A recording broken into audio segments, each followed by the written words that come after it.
because it leaves no guesswork for the teacher to be able to impart this knowledge to the student, okay, and give them everything that they need to be able to make proper decisions, because life is about making choices, is about making decisions, and the success that we have in life or the failures that we have in life can usually be traced back to a series of decisions that we've made previous to that outcome.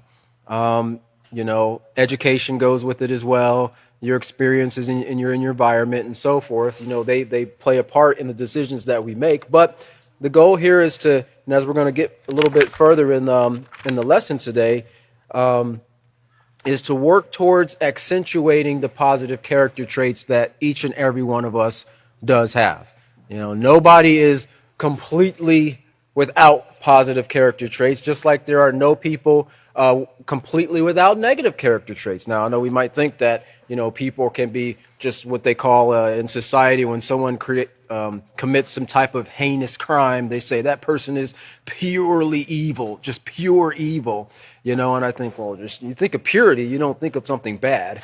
You think of something that is clean and acceptable and in its 100% state. But this is the best way that they could express this in saying that there's not a great bone in that person's body. Well, generally speaking, even the most hardened of criminals have some positive character traits. All right. Sometimes they have a soft spot for kittens or something, animals, or they still honor their mother or their father. They really love them and would hate to see anything occur to them, but they're lacking in other things that results in their behavior. So, the focus here is to accentuate the positive and eliminate the negative. But in order to eliminate the negative, we have to know what it is, right? And that's why it's very important that we go through this education program, because you need to be educated in what's the difference, acknowledging that there are these faults that I have in my character, and setting a goal. And we're going to get into that when we get into leadership, because we all lead in some way every day, whether we realize it or not, whether we're in a position of leadership or not, whether you have a title on your hat or a bar on your shoulder or whatnot. We all have the opportunity every day to lead, and primarily that is by our example. So if we go through this and we start to value these positive character traits and the lessons in developing a positive character, and it does take time, it takes time like any new thing that a person starts to learn, right? A lot of times people don't like to do things, or they're a little more hesitant to do things if they have a hard time grasping it, or if it's difficult for them to learn it. Like I've heard people say, oh man, I hate math. And then you start to talk to them a little bit more and you find out that they really just don't understand math. But then as you start to teach them and work with them and they start to understand the concepts, that mindset goes from I hate math to, I kind of like math. I can kind of get used to doing this math thing, right? To, wow, man, I really love math. You see, so the more educated we become as we teach in the units here, the more powerful we can become, and I'm not talking about superpower shooting laser out your eyes. I'm talking about power that can be used to make decisions that brings benefits to you and society around you, to be able to prevent a fight, right? To prevent the fight, not just stop one, but to be able to prevent the fight from taking place or a conflict from taking place to begin with by using these positive character traits that we're going through. I think it's more advantageous or more honorable for somebody to not engage in conflicts, right? Now, it's just as great to disengage once you realize you're in one or a part of one, but it takes a lot more consideration and forethought to stop and think, okay, there's something going on here, and it looks like me and this other person aren't, driving on the same page.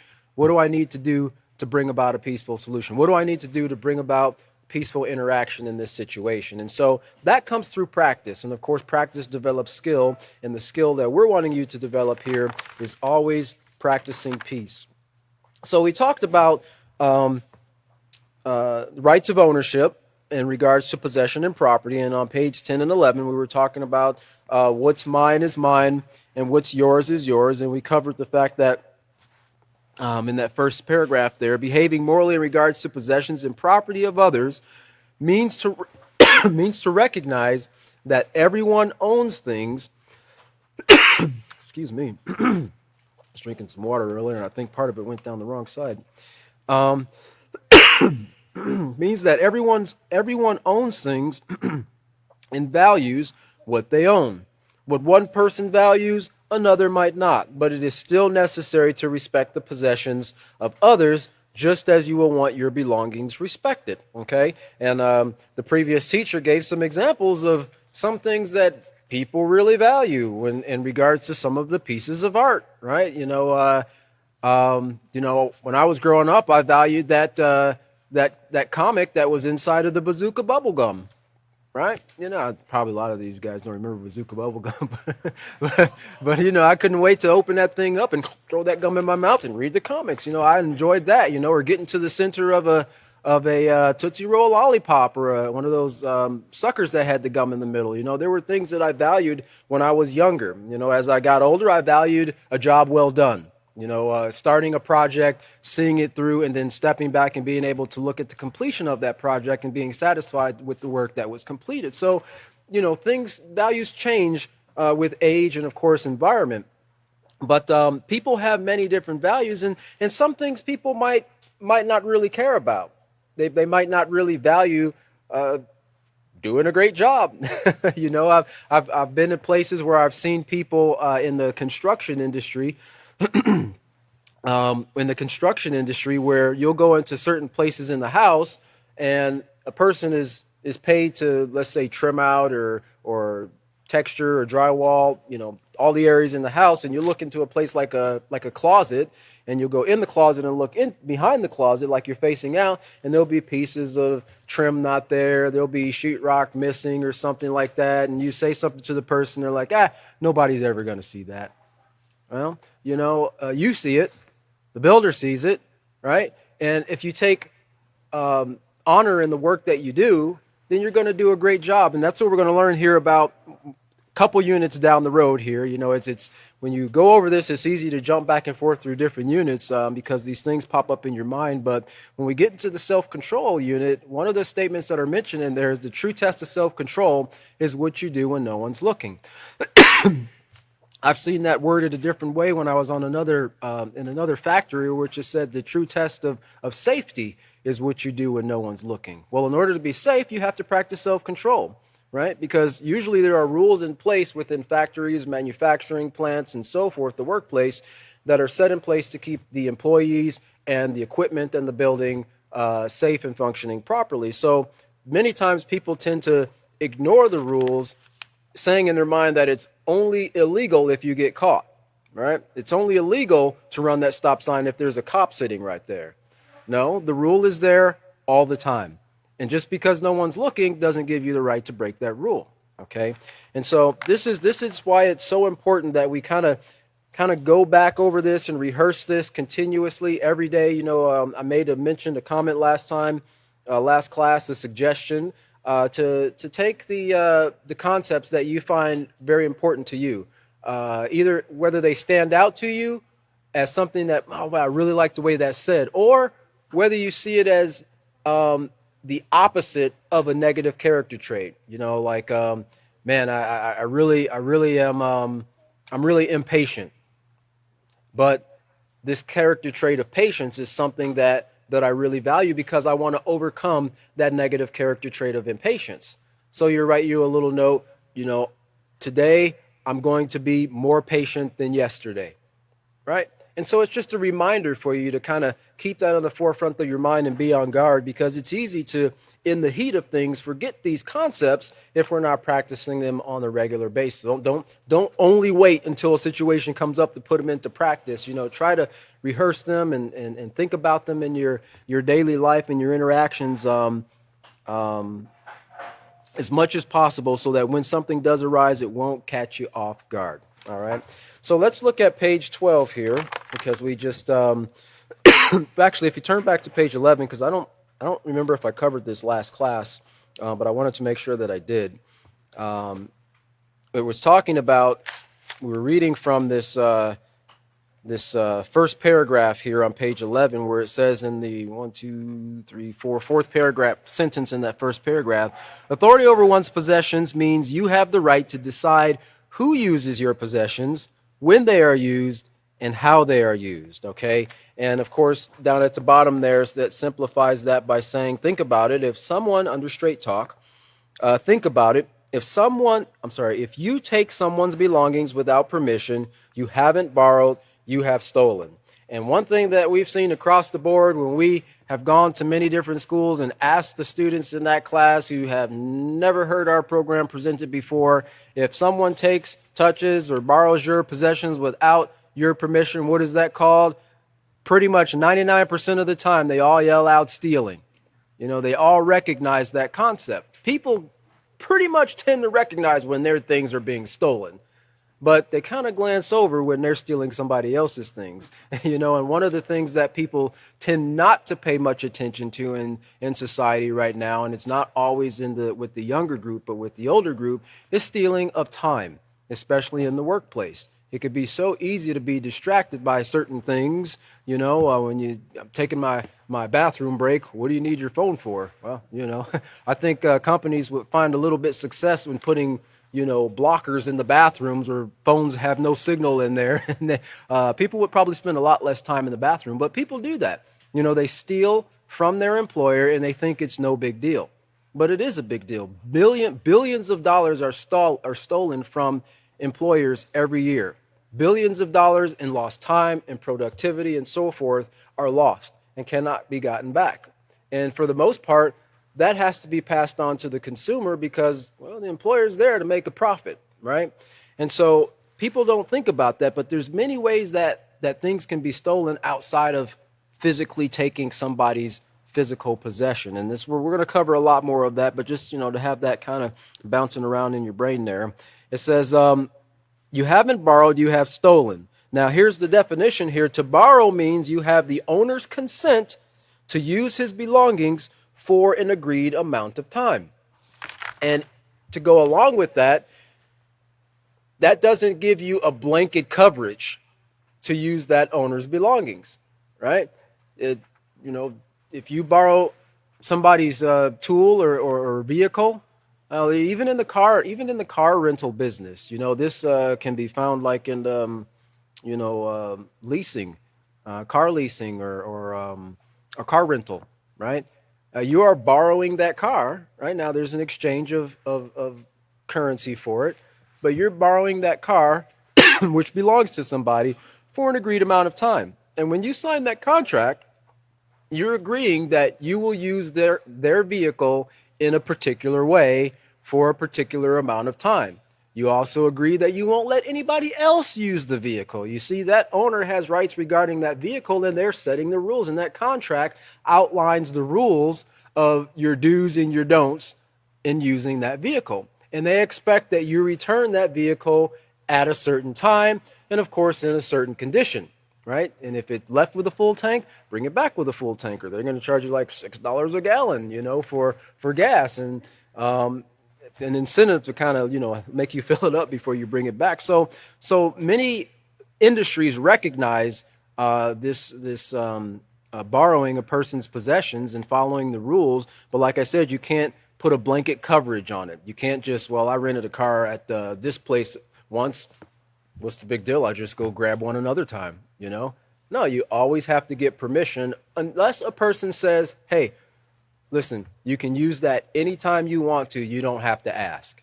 Now, when they do that, then you don't have to go and ask permission, but you still have to follow their rules that they set over their belongings. So on page 12 here at the bottom, it says, here's something else to think about. A moral attitude in regards to the belongings of others means not damaging, destroying, or vandalizing another's property. Okay, not damaging, destroying, or vandalizing another's property. Vandalism means to purposely or willfully destroy anything that belongs to another. Okay, to purposely and willfully destroy anything that belongs to another. And I found just a statistic here, and this is just from the United States.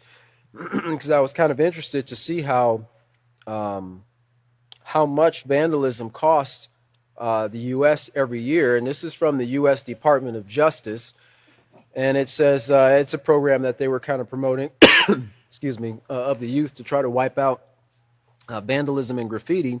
And it says here under what is vandalism, it says vandalism is pretty much the definition we just read here, is the willful destruction or defacement of public or private property. Now, this includes smashing mailboxes, trashing someone's property, drawing graffiti on public places, breaking windows, and destroying abandoned buildings. Vandalism costs schools, homeowners, businesses, youth, and others more than $15 billion a year, okay, because of destroyed property, lost time, the replacement of those things that have been vandalized. It costs money, and that money has to come from someplace. And in a lot of cases, cities have to replace things, or they have to spend money guarding things or protecting things that are prone to vandalism. And, that's money that could be going back into the community, right? And providing things for the young people in the community to do. You have a lot of places that have youth centers and things of that nature to try to, instill certain values in young people when they have a lot of time, like during the summer or after school. But some cities aren't able to do that because they have to spend money catching up on repairing damage that is being done due to vandalism. And so it costs a lot of money. $15 billion is a lot of money. It was interesting. I was looking at a page that was showing the difference between millions and billions, and they were just showing how much more a billion is than a million is, and it's quite a bit more. You think about a million and that's a lot, but a billion is so much more than that. And $15 billion is a lot of money that can be used to provide or promote a lot of programs, particularly the Peaceful Solution, that would teach people not to vandalize other people's property. So it says, stop and imagine something. Stop and imagine something that you really love. Now imagine waking up one morning and seeing it destroyed, knowing someone did it purposely. How would that make you feel?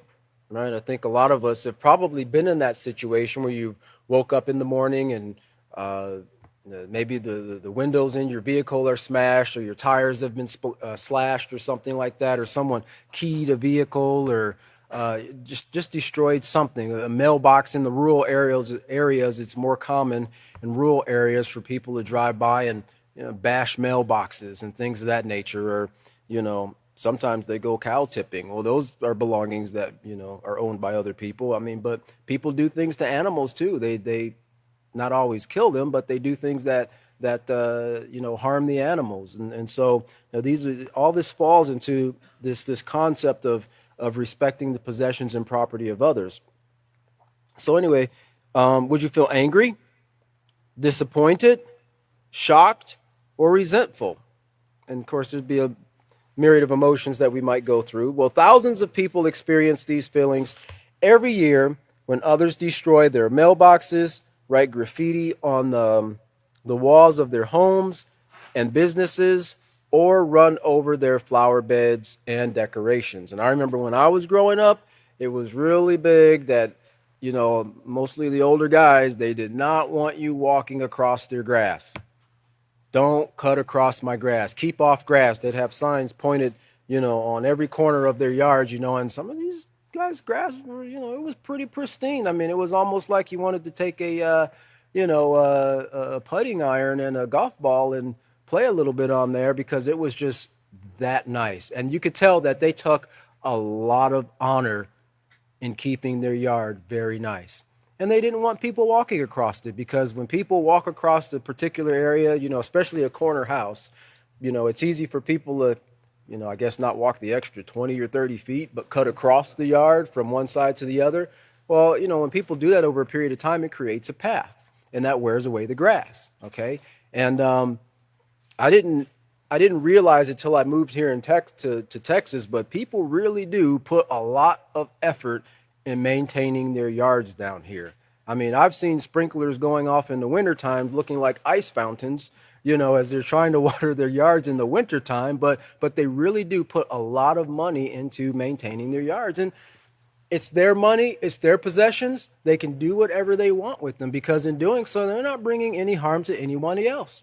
But it's their right to also ask you not to walk across their yard. That's their property that they've paid for, that is deeded to them by the city or the county or the mortgage company or whatever. And as a respectful citizen, it's only right that we walk around on the sidewalk or in the road if there are no sidewalks. And so, it's very important that we keep these things in mind. It says, aside from being cruel, not cool, cruel, vandalism is against the law.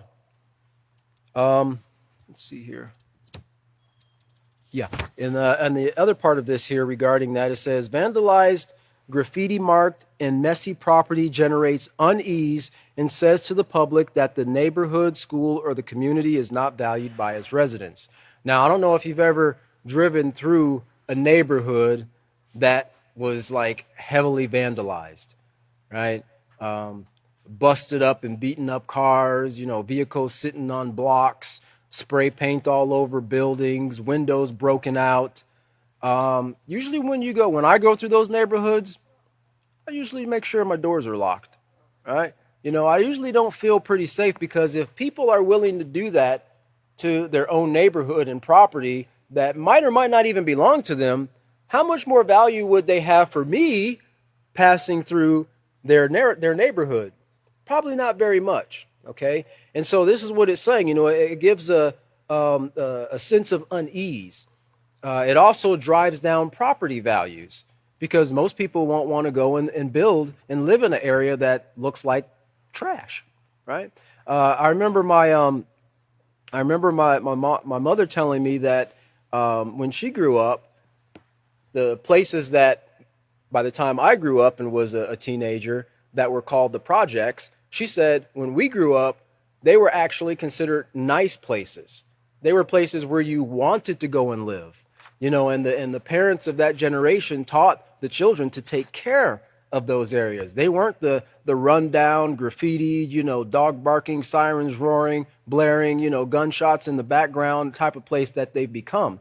Well, of course, that generation kind of died off, got older and died off, and those values weren't passed down. But she said when those things were built, there was waiting lines. People wanted to get in those places, and they were kept up and very nice and very presentable to live in. Okay, and so we can see how when the values are there in the community, they see to it that it's maintained, it's taken care of, it's not devalued. And not only that, but that old adage, it takes a talent to raise a child. If you did something and somebody else saw you doing it, then somebody was going to let your mom know or your dad know, and they were going to take care of you when you got home, and maybe the whole neighborhood was going to join in on it too. So you would tend not to deface the property anymore because you understood the value that they were trying to instill in you. But it says it drives up insurance costs and taxes for everyone. Okay, so these are some of the negative consequences that come from vandalism, which is to willfully or purposely destroy anything that belongs to another. It says many who choose this kind of behavior end up in jail, or they spend countless hours doing community service. And a lot of times you'll see, some of these people along sides of the road, picking up trash and doing things of that nature. And that's not a bad thing. It's better than them sitting in a jail cell, and hopefully the hope, at least by the city, is that they'll learn their lesson. Instead of destroying things, now they can help clean them up, and that's a great action to go along with it. But of course, as we know, we need to teach them to value keeping things clean to begin with, to teach them to value respecting the rights of ownership, because after community service, well, they'll just not go and vandalize in that community anymore. Well, it hasn't instilled in them the value of respecting the rights of ownership. Some people it might, because they didn't get to do whatever it was that they wanted to do. Now they have to perform this community service, but not with everyone. So it has to be a combination approach. It says, hey, destroying something that doesn't belong to you is not fun. It's not right, and is definitely not cool. It only leads to retaliation, retaliation, and more retaliation. And if you look at that little recipe card there on the side, it says retaliation means to return like for like, especially harm for harm, to pay back an injury in kind. Okay, and sadly, you see a lot of this in the influences. Remember, a part of what the factors that make up our character are influences. And when a child is growing up, I remember when I was growing up, the thing I wanted to do when I got home from school and got my homework done and changed out of my school clothes and got into my play clothes is I wanted to watch afternoon cartoons, right? I wanted to watch afternoon cartoons. Or I get up on Saturday morning, I wanted to watch Saturday morning cartoons. And if there were cartoons on Sunday, I wanted to watch Sunday cartoons.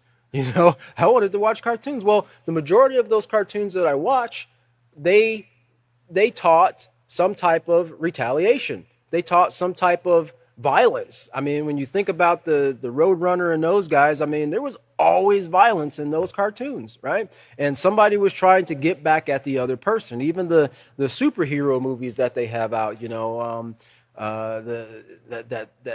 a lot of young people look to go and watch and to emulate. There's always a means of retaliation in there, some type of acting out in violence. And so these are a part of the influences that affect the decisions that we'll make later on in life. Now, you might not think about dropping an anvil on somebody's head, per se, if they do something take something that belongs to you or do something that damages your property, but you might think of another way to pay them back. It's payback time, right? Where they say is vengeance is a dish best served cold or something like that, and this is the mindset that people have, but it never brings about a peaceful solution. Remember what we learned at the very beginning: two wrongs don't make a right. Okay, somebody has to be the person to step back and to say, you know what, no, this is not right. I want to do. We have to find a peaceful way to resolve this. In fact, there's a if you've paid attention to the news in the last 6 months or so, I'm sure that you've seen a lot of protests that have taken place throughout the country. Not only here in the United States, but various places throughout the world, but particularly in the United States, with the protests that were taking place, there was a lot of this very thing going on, where big groups of protesters and demonstrators were going through towns and cities and vandalizing the property that was there. And it created a lot of frustration. Like I said here, would you feel angry, disappointed, shocked, or resentful? It created a lot of frustration in the owners of those businesses or those properties because they were already being affected by COVID-19, and so their businesses had to be shut down. So they didn't have the source of income that they were relying on to support their family, and of course, it's to support the community as well through taxes and providing a service to the immediate community. But when it got to the point where it seemed like they were getting ready to allow businesses to open back up, now they had this to contend with. People going and literally busting their windows and looting and taking things out of their business and destroying and setting things on fire. And I remember seeing the news, and a lot of people were just in absolute tears as a result of it. And you think about small businesses, which they say small businesses are the backbone of the U.S. economy. And then there are a lot of small businesses out there. You think about working and dumping your life savings and your time and your energy and your resources into building a business to provide a service for a community, only to find out that someone's come in and tore everything that you've worked for years to build up down in just one evening. It's very difficult to have to deal with, and this is what it causes in the hearts and the minds of people when they have to go through these things. And some people did get in a mindset of retaliation. There was an instance that was actually made national news because a part of the vigilante group that was kind of fighting back against the protesters who were going through the neighborhoods, destroying everything, decided to take matters into his own hands and end up shooting somebody, killing one person and paralyzing another person.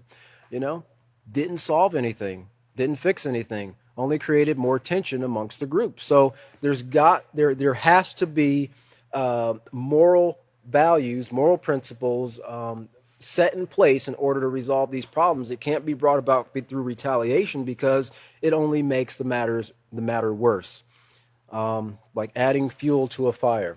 So in the middle of page 13 there, it says, what it all boils down to: You have a moral obligation to respect the possessions of others, not to destroy them. So that's to respect the possessions of others, not to destroy them. That word, their obligation, means to bind or compel someone, especially legally or morally. To bind or compel someone legally or morally. And that's essentially what it's saying. We have a moral obligation. We have an obligation to uphold the rules and the rights regarding, in this case here, the possession and property of others, right? And to not destroy that person's belongings. Looking at the bottom paragraph there, or second from bottom paragraph, it says, having morals is an important way to define your character. Moral values set boundaries that help you to demonstrate appropriate behavior towards others.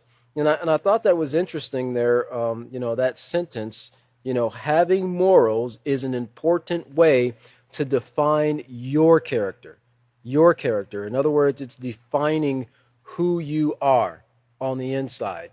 And of course, that's shown not by how well you comb your hair or what type of clothes you wear or car you drive, but that's shown through the choices that you make.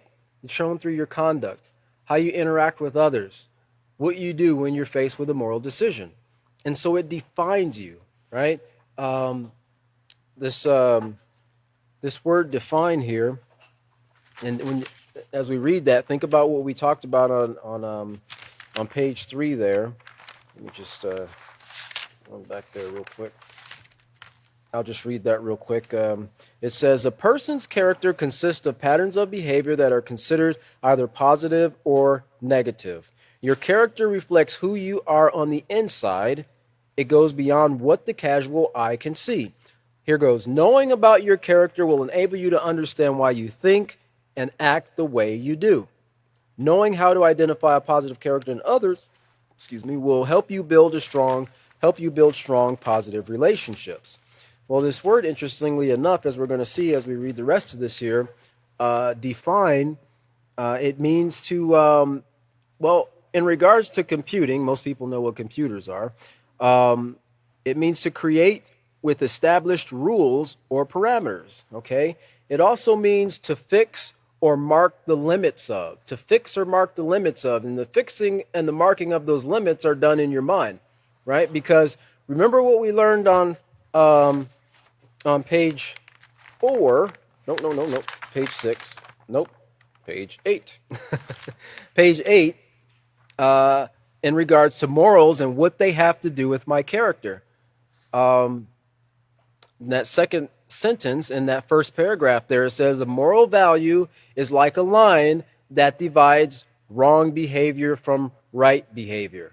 Okay? It's like a line that divides wrong behavior from right behavior. In other words, it sets limits for you. No, you will not take that person's. You might pick up the wallet so you can return it to the owner, but you stop when your friend suggests taking the money out of the wallet and splitting it between you and him. That's the limit that morals set for you. That's the boundaries that moral values or principles set for you. It says to make distinct, clear, or detailed. To make distinct, clear, or detailed. And it also means characterize. That's one of the synonyms that they give for this word define. It's characterized. Like, a particular tree is characterized by the fruit that it produces, right? You know that particular tree is an apple tree or a pear tree or a fig tree or an oak or a maple or mesquite because of the fruit or the leaves or the bark that tree produces. It also means distinguished. You can distinguish yourself from other people by how you conduct yourself. Right? If everybody's in the room jumping up and down and screaming and acting, silly, and you're standing there quietly just looking around, well, if somebody walks in that room, you're going to be the one standing out, right? Because everybody else is jumping around making a ruckus, and you're standing there like the oddball, so to speak, okay? And this is what it looks like from the outside when we choose to take the road less traveled.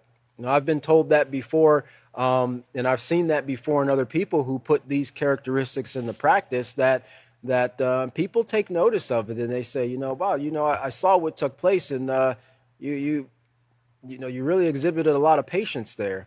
I'd be going crazy if somebody was doing something like that to me, or why don't you get angry or whatever, and these things make us stand out. It distinguishes us, kind of sets us apart from everybody else in a positive way.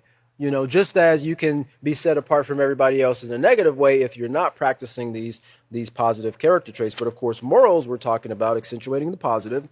Define your character, and they set boundaries that will help you to demonstrate appropriate behavior towards others. In other words, when a person has moral values, he tries to distinguish between right and wrong and make choices that are respectful and thoughtful of others according to his ability. Okay? And as teachers, we have to take into consideration a person's abilities, because everyone has different abilities. Everyone grows and they develop at different rates. Sure, I'll use the word normal to expect a 15-year-old to understand and conduct himself in a certain manner, to practice self-control, let's just say, and to be patient and wait for their turn. Whereas, you can't get frustrated and upset with a 2-year-old because they don't understand the concept, or they don't have the ability at that time, at least, the developmental ability to understand the concept of practicing self-control and patience. Okay, so it's not right for a parent or a teacher to go, why aren't you being patient? He's 2 years old, for heaven's sakes. You have to understand that everybody has different abilities, and age is a part of a determining factor in that. Not always is it age. Sometimes it is mental abilities, because sometimes people do have mental things that kind of hold them back, or it takes them a little bit longer to learn things than another person. So as teachers, we have to recognize that and exercise patience when we're training others, and know that eventually they'll get it. We just have to continue to be consistent in driving that point home. So it says your character is a combination of the moral values that you are being taught, as well as the values that include work ethics, education, hobbies, and so on. Now, in addition to values, your interactions with others and their influences have also helped to mold and shape your character, making you into the person you are, today, making you into the person you are today. And think about this, like we talked about at the very beginning when we were covering fixed traits, right? Fixed traits and traits that we can actually change. Your character traits are traits that are not fixed, whereas your facial features and your height and hair color and things of that nature, those are considered fixed traits, because once they're determined genetically, you can't go back and do anything about it. Now, I know that science is working to design what they call designer babies, right? They'll take the best out of all these different genes, and then you can have you a designer baby, and they'll be perfect, so to speak. But you still got to put the positive character traits in them. You still have to teach them. Remember what the previous teacher covered. He said, if a person has the tendency to be a great instrument player, guitar player, piano player, whatever it is, and they're not placed in that environment or trained or given the opportunity, they'll never realize what potential that they have. Okay? Well, the same with a quote-unquote designer baby. If they're not put in an environment where they can be trained in moral principles, they'll never be perfect. Because you can't just have great looks and strong body and great hair and athletic, but then show disrespect to others, disrespect the environment, lie, steal, cheat. You might look great on the outside, but on the inside, it's probably pretty disgusting, mentally speaking or character speaking. Okay, so you can't have one without the other, and sadly, society puts a lot of emphasis mostly what people look like on the outside, and they don't even care what's on the inside, okay? But our goal is to change us from the inside out. Let's see here. So we're going to look back here go back to our lesson plan here because we're getting ready to move into another section here, which is lesson plan procedure 5 on page LP1F.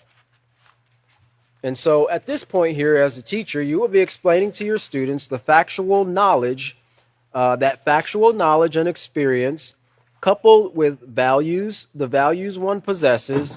Notice these things: factual knowledge and experience coupled with the values one possesses aid in producing both negative and positive character traits that will influence one's behavior. Okay, so remember again what we covered, that these factors that help to shape and mold your character, they could be positive or they could be negative.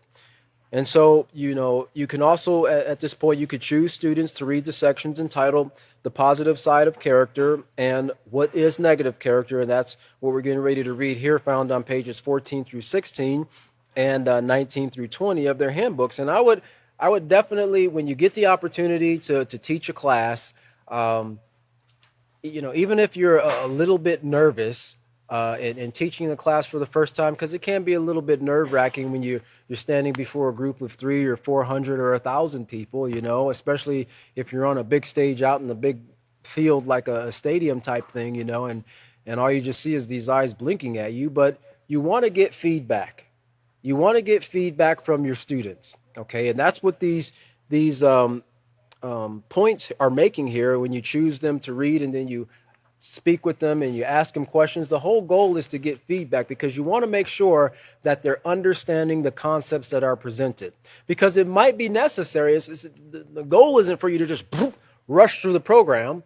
If they have not grasped what you're teaching, then it's necessary to go back and recover that concept, okay? Because we want them to walk out of there with knowledge at the end of the day, not lacking knowledge, right?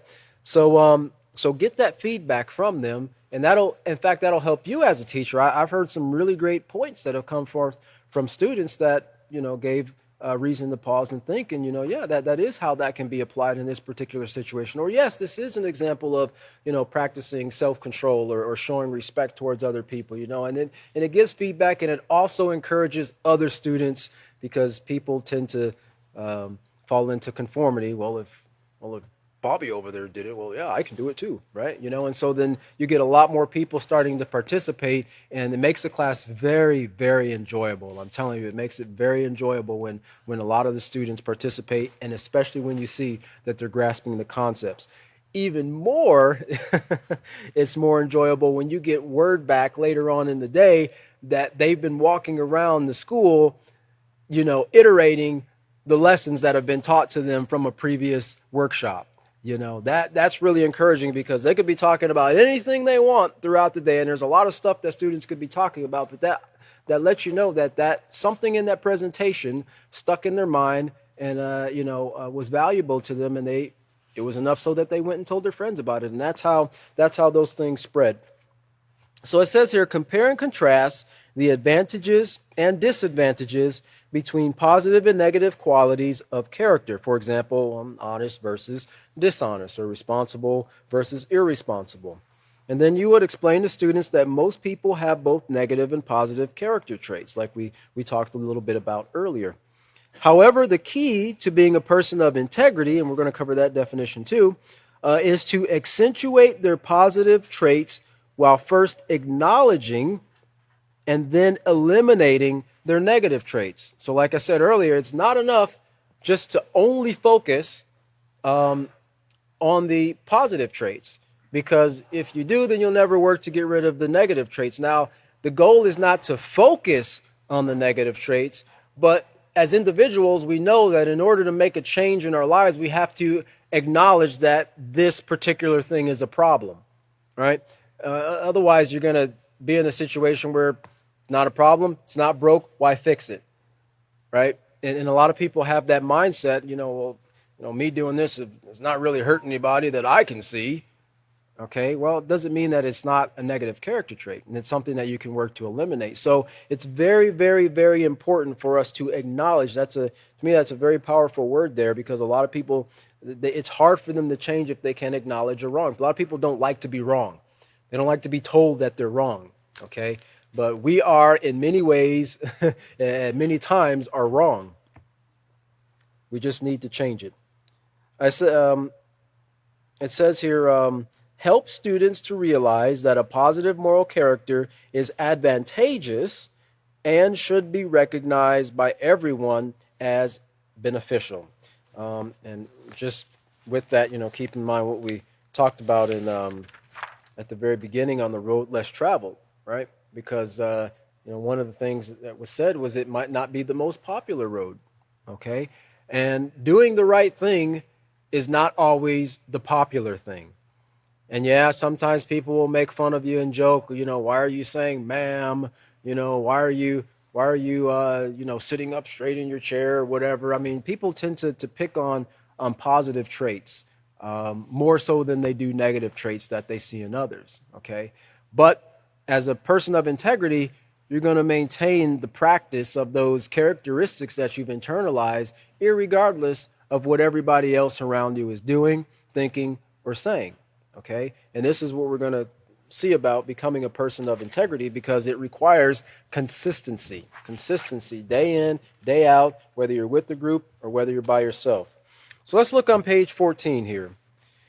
Get started a little bit here in this page as we're looking at the positive side of character. Okay, so it says here, your character is made up of many different qualities. They are called character traits.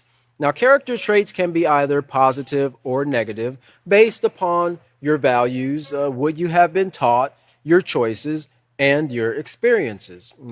The key to having moral character is to develop positive character traits. Now, when you demonstrate these traits on a consistent basis, now here's the key here on a person of integrity here, and you can remember this definition, and we'll cover it again after we get through the traits here. When you demonstrate these traits on a consistent basis, that is these positive character traits, you will be known as a person of integrity. A person of integrity. And remember, it's not just the practicing of one trait. Okay, and we're going to see and we're going to cover a lot of different traits here, but it's the consistent practice of all positive character traits. Like the example, I'm sure many of you have seen the example presented before of a person taking a stick and then snapping it with their hands.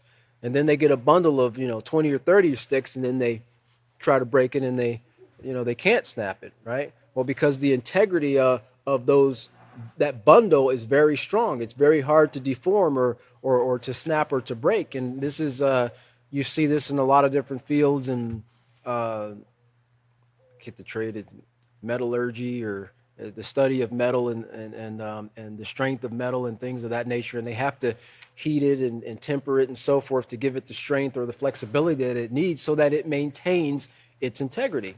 And if it wasn't for people understanding that concept, when we go flying, our planes would fly apart in the middle of the sky, and cars would fall apart going down the road because the metal doesn't hold its integrity. Even when it gets in an accident, it's designed to maintain a certain form of integrity so that the occupants are not harmed or reduce the harm to the occupants. And this is the same with the character. When we put all of these positive character traits into practice in our life and maintain them on a consistent basis, then we're like that bundle of sticks that becomes hard to break. And what is it that's trying to break us?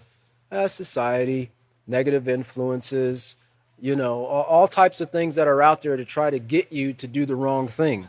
Okay, but you have to be able to recognize the difference between what's right and what's wrong. What is a positive and what's a negative influence? Because you could have a lot of positive traits, but not recognize, certain something, and get yourself caught in a situation where you could bring harm to yourself. Okay, and so this is why educated, which is the first thing we're going to cover, is so very important, because it is, they say, knowing is half the battle, right?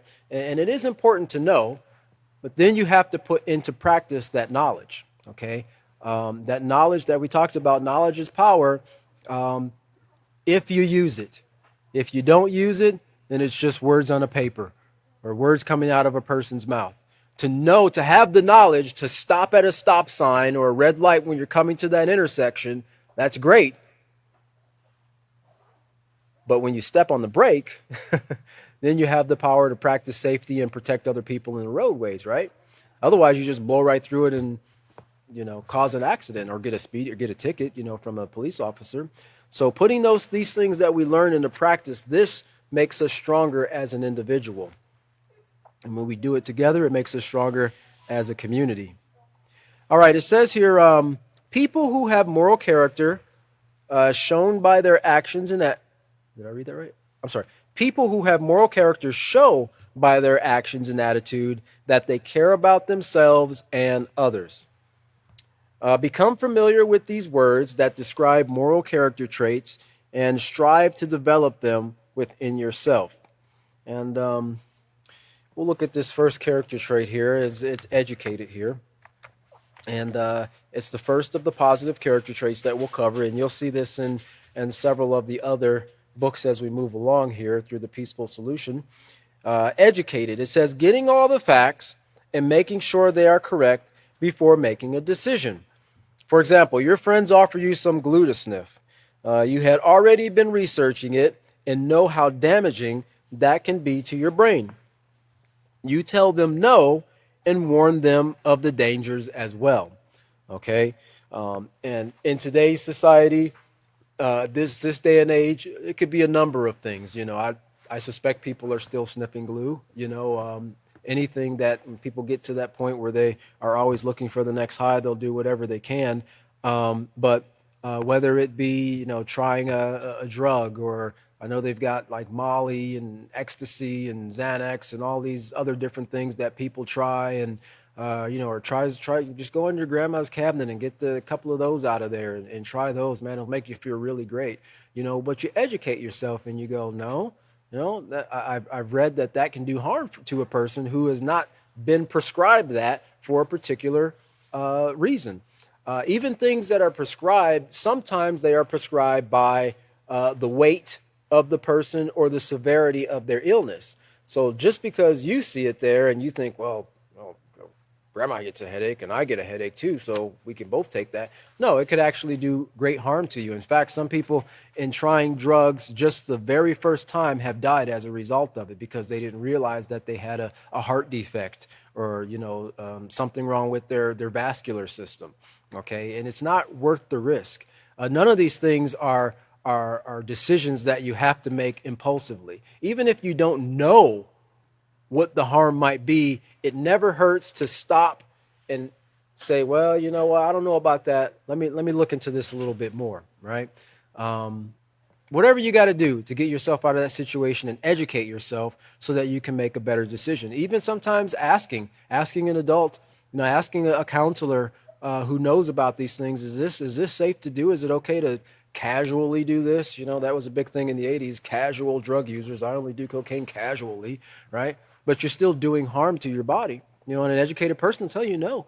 Anything you put in your body that's not meant to be there is going to bring harm to it. And over a period of time, it's going to build up to the point where you're going to suffer some type of brain defect, heart defect, or you could actually lose your life as a result of it. So it's very important, as we're going to see here, how this character trait of educated, it kind of ties into all the rest of the positive character traits that we're going to learn, because without education, how will we ever know the difference between right or wrong? How can we ever improve ourselves? How can we know that we have negative traits or characteristics that we need to work to get rid of? And so I'm pretty excited to move forward in this, and I hope you join us for our next class here, which will be this upcoming Wednesday, and that will be the 9th.